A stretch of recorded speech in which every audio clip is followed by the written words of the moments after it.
There's Kerry Wood. Speculation is that he will retire. He would like to pitch one more inning. Will it be today? Here comes the hook. Got him! 20 strikeouts. Back up the middle. Backhanded stab. How about that double play? Luck be a lady tonight for Kerry Wood.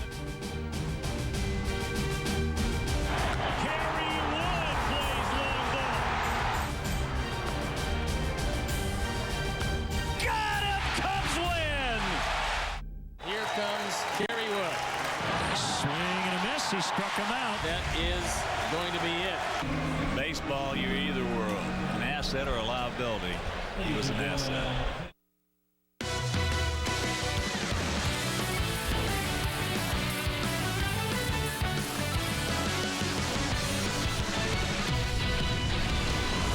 This is SportsNet Central, presented by GMC.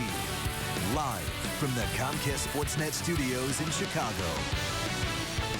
Good evening, everybody. Welcome into SportsNet Central, presented by GMC. Mike Side with Gail Fisher. I'm Chris Bowden. The first BP Crosstown Cup series of the season opened with a pretty fun game to watch. Some scary moments, some controversy, and a goodbye. Yes, Kerry Wood retires from the game of baseball, and he went out the way he should with a strikeout in a day game at Wrigley.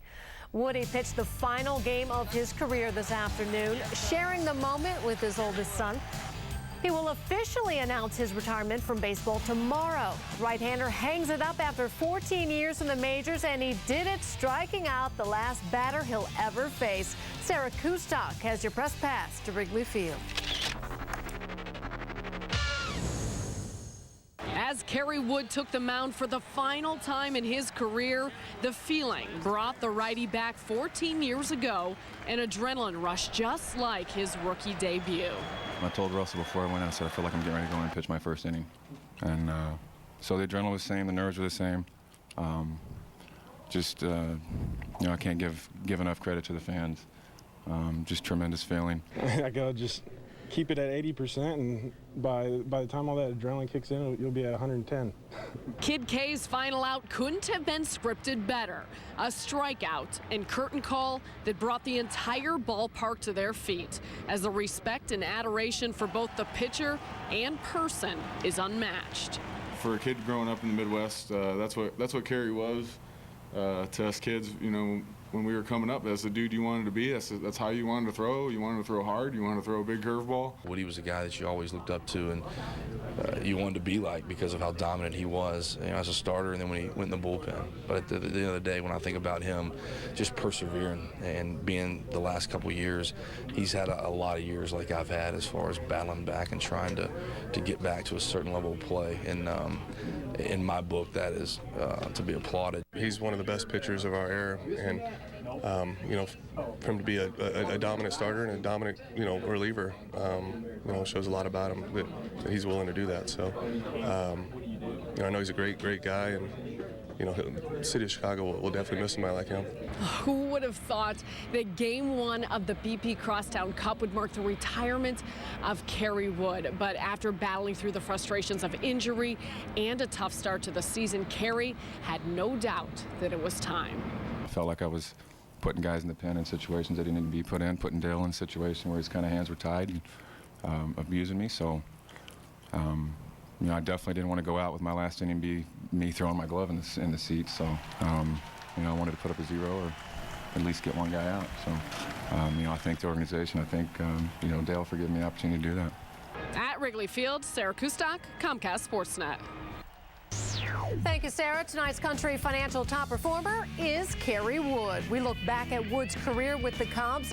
Despite battling injuries throughout his 14 seasons, he still ranks 3rd all-time in franchise history in strikeouts with 1,470.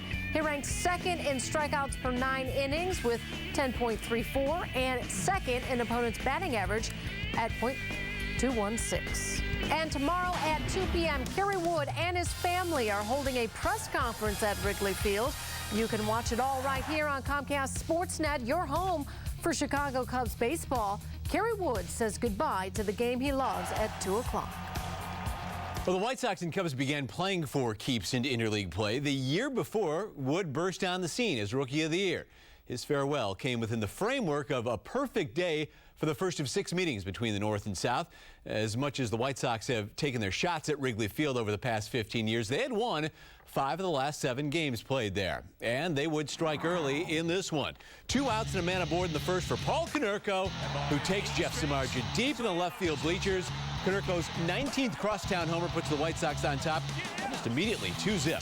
Starlin Castro sack fly in the bottom half, cut the deficit in half. But in Konerko's next trip up in the third, he's hit in the face. Frightening moment as Samardzija's pitch just gets away from him. After staying down for a few moments, he would leave the game under his own power with a cut and swelling around the left eye, but no vision issues, thankfully. Bottom 4 now.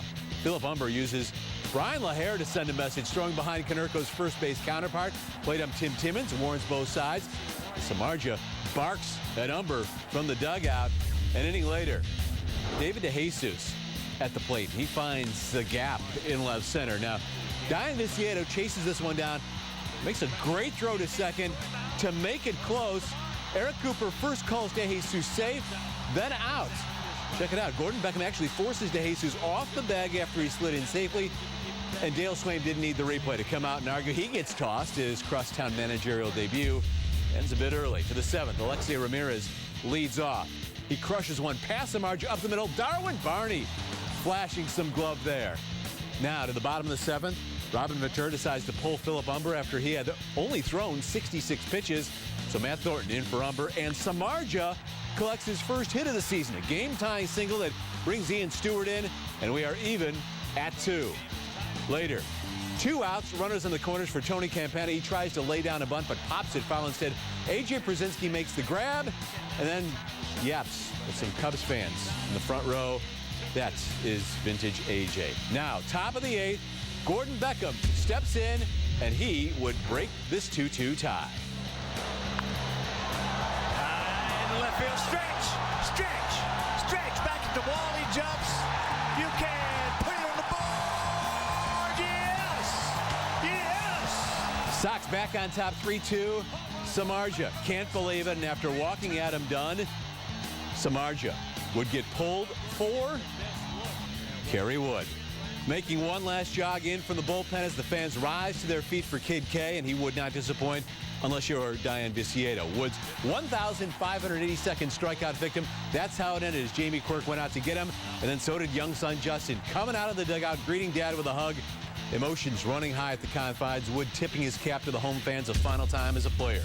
Still 3-2 in the bottom of the 9th. Cubs down to their final out when Alex Rios helps him out, losing a Barney fly ball in the sun.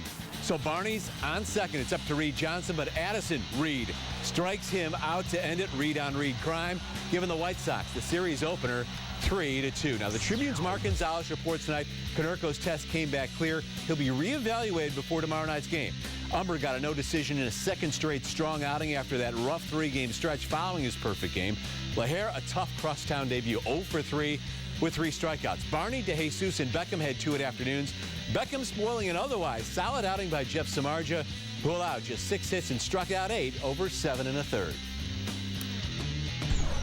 He had really good stuff today, and he made a mistake to Paul, and I was just battling. I mean, he had thrown some fastballs and then threw a couple splitters, and I was just battling and just trying to get on base for Dunn, to be honest, and was able to get a pitch that I could drive, and was fortunate enough to do that. Well, Gordon had to, pick up his dad after he left the game, so no, it was good. It was, like I said, it was a good win.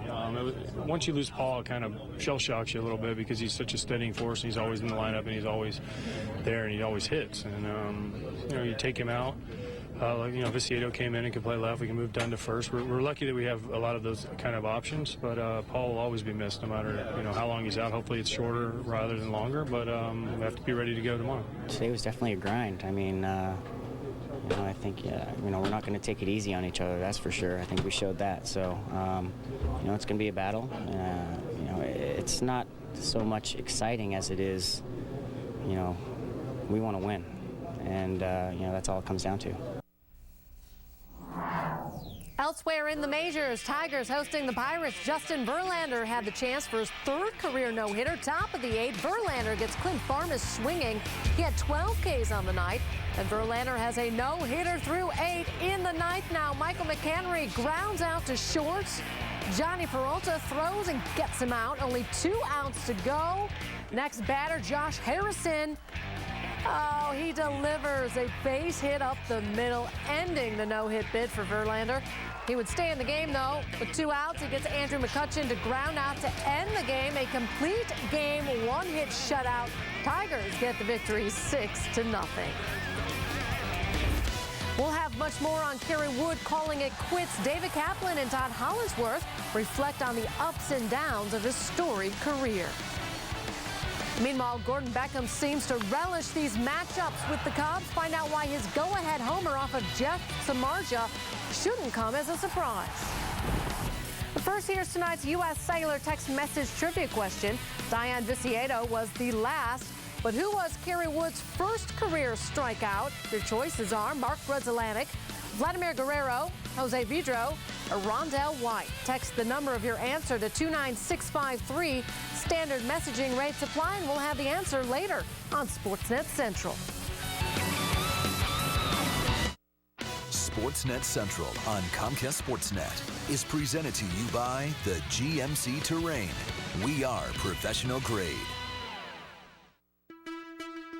The 2012 GMC Sierra, featuring an available Vortec 5.3-liter V8 engine with active fuel management. No competitor has better V8 fuel efficiency. Not Toyota Tundra, not Ram 1500, not Ford F-150. How efficient is that? Celebrate Memorial Day and get a total value of $6,750 on Sierra with extended cab SLE value package. Or trade in your eligible vehicle to get a total value of $7,750. GMC. Why just trade in when you can trade up?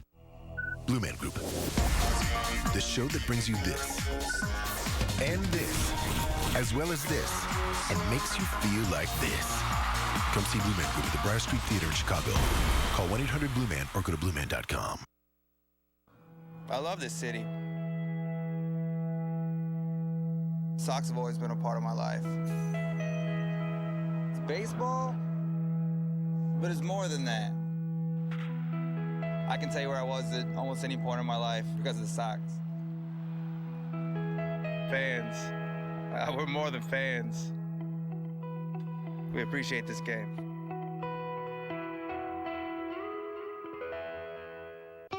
Your old air conditioner is costing you money. Put your money back in your pocket with a new energy-efficient air conditioner from Four Seasons. And right now, get a new air conditioner from just $24.95 installed. Furnace and AC combos from just $36.95. Plus, enjoy 5 years interest-free financing. Save money on your electric bill with a new AC from Four Seasons. For all the right reasons, call 866-4 Seasons.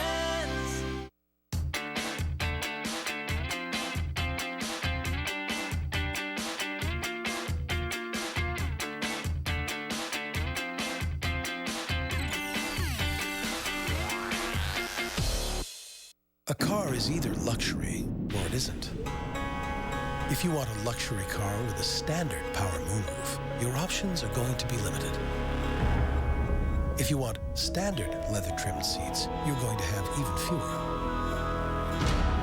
And if you want standard keyless access, then your choice is obvious. The Lexus ES. It's complete luxury in a class full of compromises. See your Chicago area and Northwest Indiana Lexus dealer.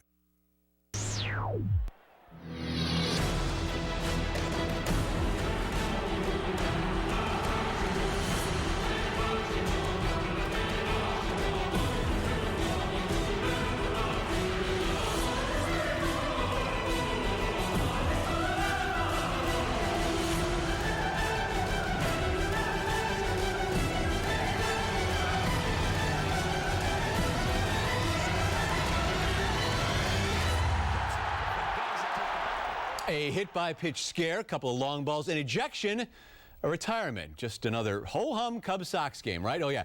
The Southsiders retain bragging rights with their 12th win in the last 14 meetings. Paul Konerko struck early, and Jeff Samardzija struck back. plunking the first baseman in the third inning, forcing him to leave the game with a cut and swelling under his left eye. I feel bad for Paul, the way he was swinging the bat, and, you know, to have that happen. Just hope he's okay. I think he's doing all right, and you never want to see that, no matter who it is, and you never want to see a guy get hurt, period. And to have a ball up around someone's head is a scary situation, and it's something you don't want to see. Paulie's a great guy. The ball got away, and unfortunately it hit him up high. If I could take it back, I would. The only thing that's making me okay about it is that he's a tough guy. So.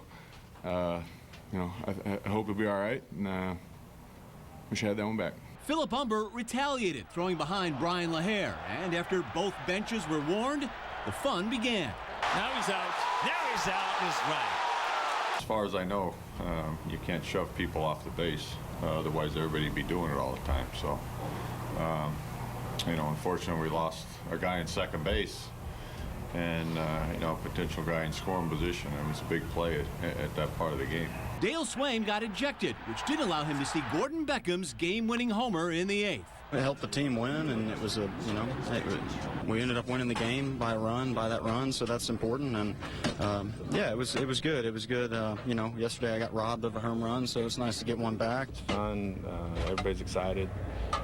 You know, it's a good game. Good players. I mean, it was good for us. I mean, we had a trip out to the West Coast, so guys were tired, getting back, and you know, it kind of takes care of that. You guys are ready to play. In Crosstown Cup history, no player has had a higher batting average with at least 50 at-bats than Gordon Beckham, who seems to revel in this rivalry. He's hitting .370 after Friday's 2-for-4 performance.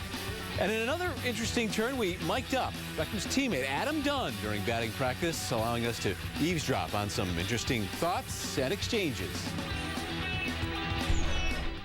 I feel like it's all on top of me. So didn't it feel like you just reach out? Just touch it. What a park. Let's go make some friends. Gonna go make some friends. You got the shift on me today? I need to know what I need to work on in BP. Triple. I strike out 200 times a year, and I've never swung and missed in BP, dude. Tell him we're gonna play a little game today. We're gonna play keep away from left. It's fun. Everybody should try it. The Cubs sent pitcher Chris Volstad and his 7.46 ERA to AAA Iowa. The right-hander hasn't recorded a win all season. In fact, he hasn't won since before the All-Star break last year, which is a major league high 19 straight winless starts. Volstad came to the Cubs via the Carlos Zambrano trade to Miami. Lefty Travis Wood will take his spot in the rotation. And more bad news, Cubs catcher Giovanni Soto is likely headed to the disabled list since an MRI revealed a slight tear in the meniscus of his left knee. Wellington Castillo is the starter for now. The Cubs brought up catcher Blake Lally from Iowa after sending Volstad to AAA. Kerry Wood showed flashes of brilliance over his 14 years in the big leagues. His roller coaster career ended today at Wrigley Field. David Kaplan and Todd Hollinsworth discussed whether it was the right time to walk away.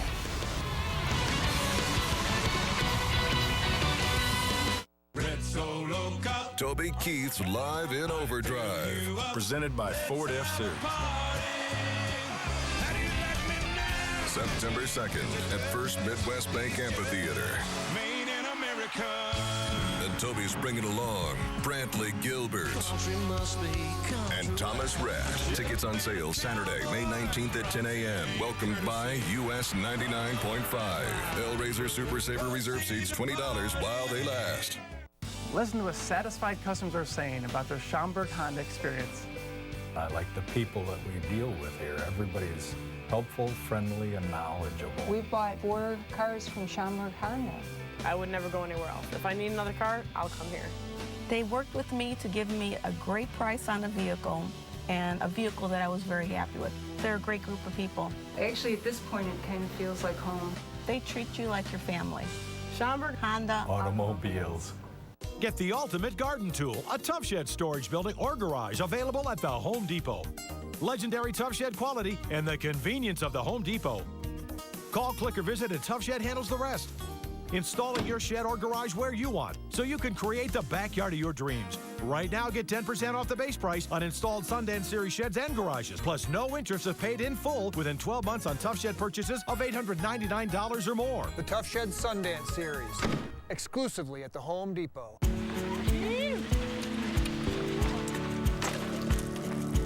That is just really fun. I'm ready.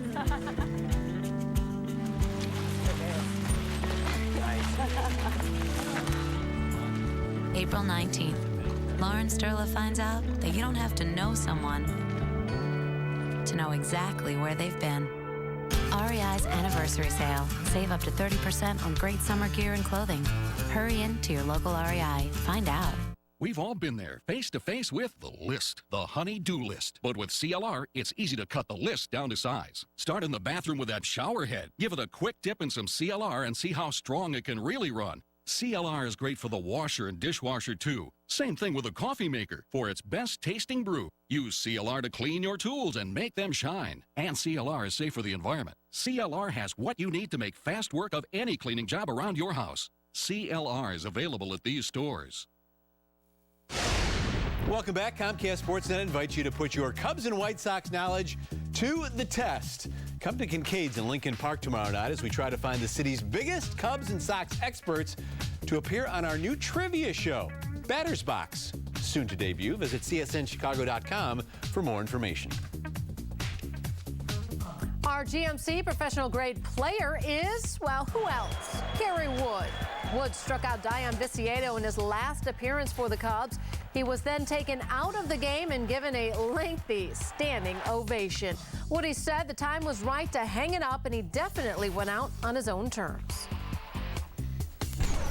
It's just time. It was time, you know, and we saw how things were going this year, and just not being able to recover and bounce back and do my job, essentially, you know, do what I'm supposed to do day in and day out. So just the grind of getting it ready every day, to go through it, hours to get it ready for 15 pitches and go out there and you know, not be successful. I said I feel like I'm getting ready to go in and pitch my first inning. And so the adrenaline was the same, the nerves were the same. You know, I can't give enough credit to the fans. Just tremendous feeling. Actually kind of glad, you know, Jamie came out and took me out of the game because I had no idea I was going to get the next guy out. You know, a lot of people just don't know the things behind the scenes that a guy like that brings to the clubhouse and you know, to the young players and things like that. We talked a couple times, and I think he's really sure, and it's that time. You know, I wish him all the best. It was a great way to go out, you know, in that situation, and to do it on a curveball was awesome.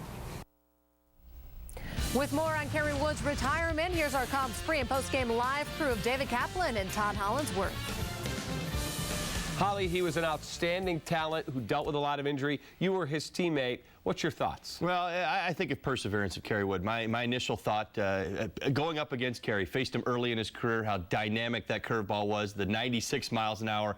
One of the best in the game, had all the talent in the world, all the promise in the world, tapped into it at times, certainly had a great run here in Chicago, fought through an awful lot of injuries, and that, to me, is Kerry Wood. He's a great human being. He's a great father.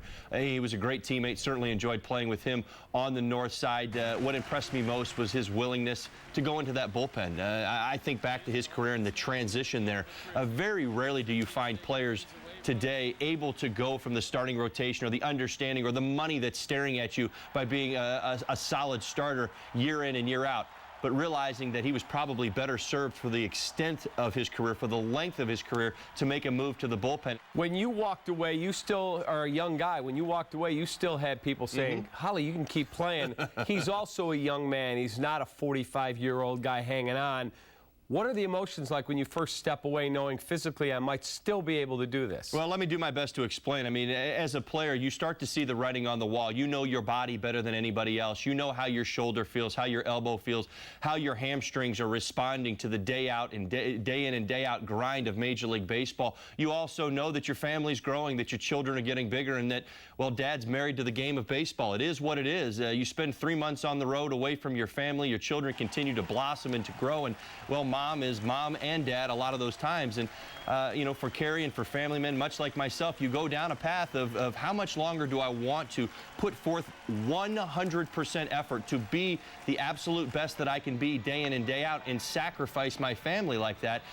For me, that was a decision that I came to much earlier than most. People said, you're still healthy enough even now. We think you can still go out there and play. I know that I couldn't. I understood my situation. I think for Kerry, all of these signs were on the wall. But I will say this, if you are not 100% sure that you belong on a baseball field, that your heart, that your soul and your spirit is into your job, you know it's time to walk away. All right, he entered the game as a big kid from Texas. He leaves it as a Chicagoan planning on making his life's home right here in the Windy City. For Todd Hollingsworth, I'm David Kaplan. Let's go back to the other side of the studio. Thanks, guys. Earlier in the show, in our U.S. Cellular text message trivia question, we asked, Diane Vicietta was the last, but who was Kerry Wood's first career strikeout victim? Your answer, future teammate Mark Grudzielanek, April 12, 1998, in a 4-1 loss at Olympic Stadium. The plays of the day are presented by Lexus. Obviously, game 5 in Atlanta is always going to stick out to me. You know, winning that game and clinching that series. Kerry talking about his domination of the Atlanta Braves in Game 5 of the 2003 NLDS. Wood finished the game with 7 strikeouts over 8 innings, picking up his second win of a series in which his ERA was 1.76. The Cubs won a playoff series for the first time in 95 years and punched the franchise's ticket to the National League Championship Series.